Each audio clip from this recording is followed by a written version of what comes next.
നേതാക്കന്മാരാണെന്ന് പറഞ്ഞിട്ട് അദ്ദേഹം പറയും, ഈ നേതാക്കന്മാർ ഖുർആനും സുന്നത്തും അനുസരിച്ച് വിധിക്കുന്ന കാലത്തോളം അവരെ നിങ്ങൾക്ക് അനുസരിക്കാം എന്ന് പറഞ്ഞുകൊണ്ട് അതിന് വ്യാഖ്യാനം എഴുതുന്നു. സഹോദര, ആർക്കും വായിക്കാവുന്നതാണ്. ഞാൻ പറഞ്ഞു വരുന്നത്, അവിടെ ഫൈൻ തനാസഅതും ഫീ ഷൈഇൻ, വല്ല കാര്യത്തിലും അഭിപ്രായ ഭിന്നത ഉണ്ടായാൽ, ഇവിടെ വല്ല കാര്യം എന്നതുകൊണ്ട് മതമാണ് ഉദ്ദേശിക്കുന്നത്, ഇസ്ലാമാണ് ഉദ്ദേശിക്കുന്നത്. ആ ഇസ്ലാമിന്റെ പേരിൽ നിങ്ങൾക്കിടയിൽ ഒരു തർക്കമുണ്ടായി. തലതടവേണ്ടത് എങ്ങനെ, എത്രയായിരിക്കണം, കൈകെട്ടേണ്ടത് എവിടെ, വെള്ളിയാഴ്ച എത്ര ബാങ്കുണ്ട്, തറാവീന്റെ എണ്ണം എത്ര, സ്ത്രീകൾക്ക് പള്ളിയിൽ പോകാൻ പറ്റുമോ, ഹറാമാണോ ഹലാലാണോ, ജായിസാണോ അനുവദനീയമാണോ പുണ്യകരമാണോ എന്നൊക്കെയുള്ള വിഷയം നിങ്ങൾക്ക് അഭിപ്രായ ഭിന്നത ഉണ്ടായ കല്ലെറിയണ്ട, ക്യാമറ മോഷ്ടിക്കണ്ട, കൂക്ക് പിടിക്കണ്ട, ബഹളണ്ട. അല്ല അതൊക്കെ പറഞ്ഞിനി നമുക്ക് ചെയ്തിട്ട് പറയായിരുന്നു. കണ്ടോ, അഹ്ലു സുന്നത്തി വൽ ജമാഅത്ത് ക്യാമറ കക്കുന്നു. ഇപ്പൊ നടന്ന 2 സ്ഥലങ്ങളിൽ ഞാൻ ആലോചിക്കണം, ഇവർക്കൊക്കെ എന്ത് സംഭവിച്ചു പോകുന്നു സുഹൃത്തുക്കളെ? എന്താണ് ഈ സംഭവിക്കുന്നത്?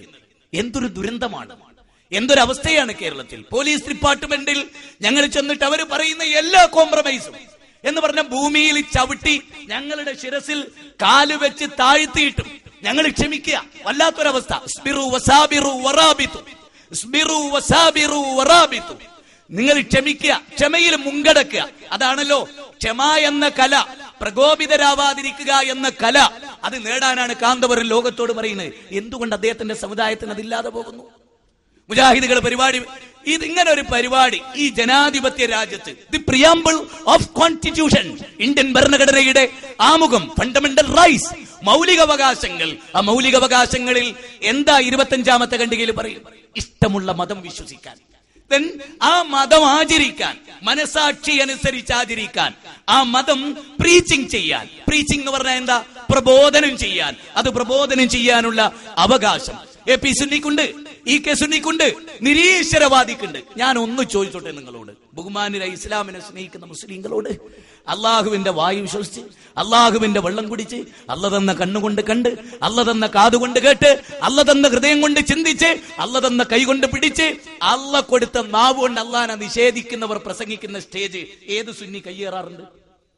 നിങ്ങൾ ആലോചിക്കണം, നിങ്ങൾ ചിന്തിക്കുക. ഇനിയെങ്കിലും നിങ്ങൾക്ക് ബോധമുണ്ടാകണം, ഉണരണം. ഇതൊന്നും നല്ല കാര്യമല്ല.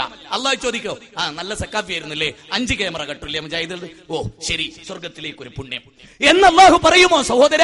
പറയില്ല സഹോദര. മുജാഹിദ് ചെയ്താലും തെറ്റ്, ആര് ചെയ്താലും തെറ്റ് അല്ലേ? ആര് ചെയ്താലും. നോക്ക്, ഒരു വലിയ ക്യാബിന് അടിച്ചങ്ങോട്ട് പൊളിച്ചു കളഞ്ഞു കോഴിക്കോട് ജില്ലയിൽ വയനാടിനടുത്തുള്ള ഈങ്ങാപ്പുഴയിൽ.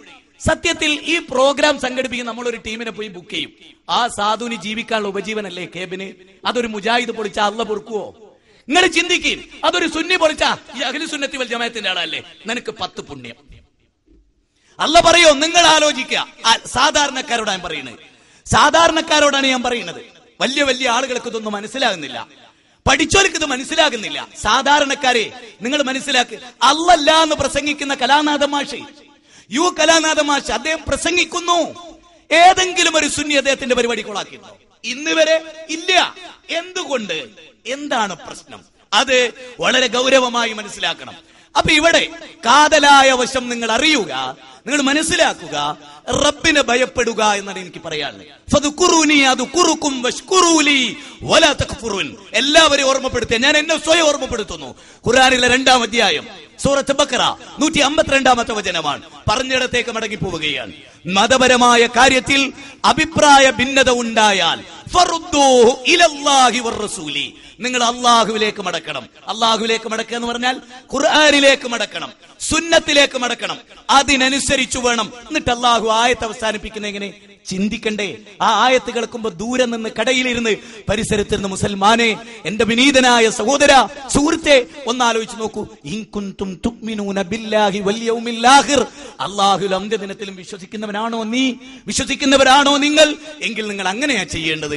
ദാലിക ഖൈറുൻ, അതാണ് നിങ്ങൾക്ക് നല്ലത്. വഅഹ്സനു തഅവീല, അതാണ് നല്ല പര്യവസാനം. ഞാൻ ചോദിക്കട്ടെ, മുജാഹിദുകൾ 921 വന്നവരാണ്, മുജാഹിദുകളെ പേച്ചവരാണ്. ഇതൊക്കെയാണല്ലോ നിങ്ങളുടെ വാദം. മുഹമ്മദ് ബിൻ അബ്ദുൽ വഹാബ് എന്ന ജാറപ്പൊളിയന്റെ അനുയായികളാണ്. ശരി, നിങ്ങൾ നബിയുടെ അനുയായികളല്ലേ?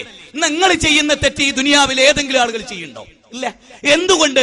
നിങ്ങൾ ചെയ്യുന്ന പ്രവൃത്തിയും നിങ്ങളുടെ വാക്കും എവിടെയാണ് പൊരുത്തപ്പെടാതെ പോകുന്നത്? ലിമ തഖൂലൂന മാ ലാ തഫ്അലൂൻ, കബുറ മഖ്തൻ ഇൻദല്ലാഹ് അൻ തഖൂലു മാ ലാ തഫഅലൂൻ. 61-ാം അധ്യായം സൂറത്ത് സഫ് 2-3 വചനങ്ങളാണ്. പിന്നെ ഇപ്പോഴുള്ള ബേജാർ എന്തറിയോ? ആയത്തും അധ്യായം നമ്പറും ഒക്കെ ഇങ്ങനെ പറയുന്നതിൽ സക്കാബിമാർക്കൊക്കെ വലിയ ബേജാറ്. ഇപ്പൊ ഒരു 3 മണിക്കൂറിൽ 2 മണിക്കൂർ എടുക്കുന്നത് ആയത്ത് പറഞ്ഞിട്ട് കാര്യമല്ല, ഹദീസ് പറഞ്ഞിട്ട് കാര്യമില്ല. പിന്നെ എന്ത് പറയണോ? പിന്നെ പോപ്പ് ഗായകന്റെ ഗാനം ചെല്ലണോ? അല്ലെങ്കിൽ അബ്ദുൾ റഷീദ് സക്കാഫി പത്തപ്പിരിയം പറഞ്ഞ പോലെ മൈക്കിൾ ജാക്സൺ സ്റ്റൈലിൽ ചെല്ലണോ? ഏത് സ്റ്റൈലിലാ ചെല്ലേണ്ടത്? അള്ളാഹുവിന്റെ ഖുർആനും ഹദീസും തുരുതുര ഉദ്ധരിച്ച് ജനങ്ങൾക്ക് കൃത്യമായി സുന്നി പരിഭാഷ എന്നാ വായിച്ചു കൊടുക്കുന്നത്, മുജാഹിദ് പരിഭാഷ എന്നല്ല. സുന്നികൾ ഉപയോഗിക്കുന്ന ഖുർആൻ എന്നാ. അന്ന് അങ്ങനെ പറയാൻ മുജാഹിദുകളെ ഖുർആൻ പറയാന്ന് പറയുന്ന ചില വിദ്വാന്മാരെങ്കിലും കേരളത്തിൽ ചിലയിടത്തുണ്ട്. അതുകൊണ്ട് സഹോദരങ്ങളെ, വിശുദ്ധ ഖുർആൻ നമ്മളോട് പറയും, അള്ളാഹുവിലും അന്ത്യദിനത്തിലും വിശ്വസിക്കുന്നവരാണോ നിങ്ങൾ എങ്കിൽ നിങ്ങൾ ഖുർആനിലേക്ക് മടക്ക്, സുന്നത്തിലേക്ക് മടക്ക്, ഓരോ വിഷയത്തെയും മടക്കി നോക്കൂ. ഇതാണ് മുജാഹിദ് പ്രസ്ഥാനം ഈ കാര്യത്തിൽ പറയും. ഇനി ഈ കാര്യത്തിൽ മൗലികമായ ആശയങ്ങൾ എന്താ? ഞാൻ നിങ്ങൾക്ക് ചിലത് പരിചയപ്പെടുത്തി തരാം. എന്നിട്ട് നിങ്ങൾ പരിശോധിക്കുക, മുജാഹിദുകൾ അതിൽ നിന്ന് തെറ്റുന്നുണ്ടോ?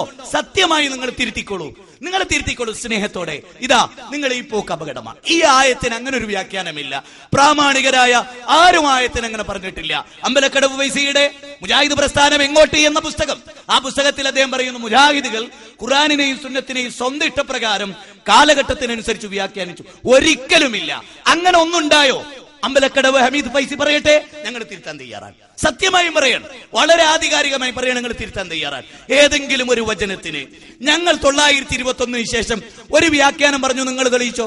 നിങ്ങൾ പറഞ്ഞത് 100 കണക്കിന് ഞങ്ങൾ തെളിയിക്കാം. തിരുത്താൻ ഞങ്ങൾ തയ്യാറുണ്ടോ? വലം യുസിറു അലാ മാ ഫഅലു വഹും യഅലമൂൻ.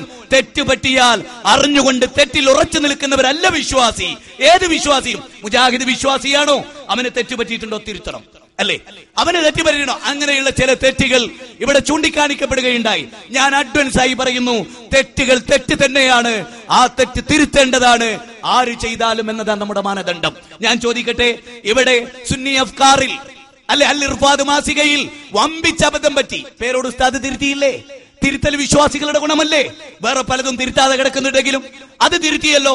അത് മുജാഹിദുകളുടെ സമ്മർദ്ദം കൊണ്ടാണെങ്കിൽ പോലും തിരുത്തിയല്ലോ. ആ തിരുത്ത് ആർക്കും അനുഗുണമാണ്. അതുകൊണ്ട് നല്ലതേ ഉള്ളൂ. ഖുർആനിലെ 3-ാം അധ്യായം 135-ാമത്തെ വചനത്തിൽ അതാ പറയുന്നത്, തെറ്റ് മനസ്സിലായാൽ ആ തെറ്റിൽ ഉറച്ചു നിൽക്കുന്നവനല്ല യഥാർത്ഥത്തിൽ വിശ്വാസി. ഈ ഒരു മാനദണ്ഡം നമുക്കെല്ലാവർക്കും ഉണ്ടാകണം, എല്ലാ പ്രസ്ഥാനക്കാർക്കും ഉണ്ടാകണം, എല്ലാ സത്യാന്വേഷികൾക്കും ഉണ്ടാകണം. പടച്ച തമ്പുരാൻ അത്തരമൊരു മനസ്സിന്റെ ഉടമകളാക്കി അള്ളാഹു നമ്മെ പരിവർത്തിക്കുമാറാകട്ടെ. സഹോദരങ്ങളെ, പേരോട് ഉസ്താദിന്റെ ഒരു ക്ലിപ്പിംഗാണ് ഞാൻ നിങ്ങൾക്ക് ആദ്യമായി. വിശുദ്ധ ഖുർആനും തിരുസുന്നത്തുമാണ് നമ്മുടെ പ്രമാണം, അത് അദ്ദേഹം അംഗീകരിക്കുന്നു എന്ന് മനസ്സിലാക്കുവാൻ വേണ്ടി നിങ്ങൾ ആ കാര്യം ആദ്യമായി ഒന്ന് മനസ്സിലാക്കുക. അഹ്ലുസുന്നയുടെ പ്രമാണം എന്താണ് എന്നുള്ള കാര്യം. എന്റെ മാന്യ മുസ്ലിം സഹോദരന്മാരെ, അഹ്ലുസുന്നത്തി വൽ ജമാഅ അത് വേരുറച്ച പ്രസ്ഥാനമാണ്. അതിന്റെ തെളിവ് ഖുർആനാണ്, അതിന്റെ തെളിവ് ഹദീസുകളാണ്, അതിന്റെ തെളിവ് മഹാന്മാരായ സ്വഹാബത്തിന്റെയും ഇന്നുവരെയുമുള്ള പണ്ഡിതന്മാര് പഠിപ്പിച്ചിട്ടുള്ള ആശയങ്ങളാണ്. അത് മുറുകെ പിടിച്ച് ഹക്കിന്റെ മേൽ അടിയുറച്ച് ജീവിച്ച് മരിക്കണം. കണ്ടോ, കൊണ്ടോട്ടിയിൽ വെച്ച് മുജാഹിദുകൾ കൂട്ടത്തോടെ ശിർക്കിലേക്ക് എന്ന പരിപാടിയിൽ നടന്ന അദ്ദേഹത്തിന്റെ ആമുഖമാണ്. ആ ആമുഖം ഞങ്ങൾ സ്വീകരിക്കുന്നു. പക്ഷേ ഒരു ചെറിയ തിരുത്തൂടിയുണ്ട്. വിശുദ്ധ ഖുർആനും ഹദീസുകൾ എന്നുള്ളിടത്ത് റിസാല ഒരു തിരുത്തു കൊടുത്തിട്ടുണ്ട്. ആ തിരുത്തൂടെ ഓർമ്മപ്പെടുത്തിയ ക്ലിയറായി. എന്താണത്? ഇത് 2001 റിസാലയാണ്. 2001 നവംബർ 2-ാം തീയതിയുടെ റിസാലയാണ്. സുലൈമാൻ സക്കാഫി പിന്നെ മാളിയേക്കൽ ചീഫ് എഡിറ്റർ ആയിട്ടുള്ള ഈ ഒരു ലേഖനമാണ്. സുന്നത്ത് ജമായത്ത് സത്യമാർഗം. സുന്നത്ത് ജമായത്ത് സത്യമാണ്, സുന്നത്ത് ജമായത്താണ് സത്യമാർഗം. പക്ഷെ അത് ഏതാണ്? അതാണ് വിഷയം. പ്രൊഫസർ ഓമാനൂർ മുഹമ്മദ് എഴുതിയിട്ടുള്ള ലേഖനമാണ്.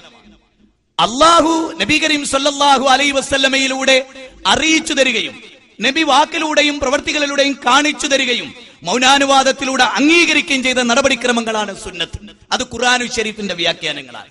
അപ്പൊ സുന്നത്ത് എന്ന് പറഞ്ഞാൽ റസൂൽ സല്ലല്ലാഹു അലൈഹി വസല്ലം സ്വന്തം ഇഷ്ടം പറഞ്ഞല്ല, അള്ളാന്റെ വഹിയാണ് എന്ന് റിസാലക്കാരൻ പറയും. ഞങ്ങളത് അംഗീകരിക്കുന്നു. എന്നിട്ട് പറയാൻ കേട്ടോളൂ, അടുത്ത പേജിൽ പറയാൻ എന്താ പറയുന്നത് എന്നറിയോ?